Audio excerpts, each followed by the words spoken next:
This is the brief on the intersections of Sufi mysticism, Eastern meditation, and ancient philosophy.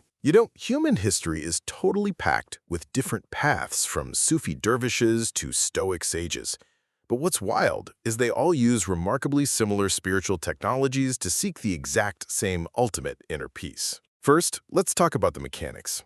Whether we look at Islamic rhythmic chanting, Christian repetitive prayer, or Eastern mindfulness, the neurology matches up perfectly. Brain scans literally show they all quiet down the specific networks in your brain responsible for ego and anxiety. It's kind of like tuning a radio dial to a much calmer frequency, regardless of whether you're turning it by focusing on your breath or by chanting a divine name. Second, what about the ultimate goal? Well, here's where they diverge. Buddhism aims for total emptiness and just letting go of the self. Sufi mystics, on the other hand, erase the ego not to be empty, but to be completely filled by divine love. But I gotta ask, are Eastern total emptiness and this mystical concept of being totally filled by the divine really just two different cultural vocabularies describing the exact same egoless state? Finally, let's look at the history, because these traditions definitely didn't evolve in isolated bubbles. Ancient Middle Eastern thinkers actually merged Stoic ideas of rational inner peace right into their mysticism. We often falsely separate the East and the West, but ancient thinkers were constantly exchanging and upgrading these spiritual technologies. So to sum it all up,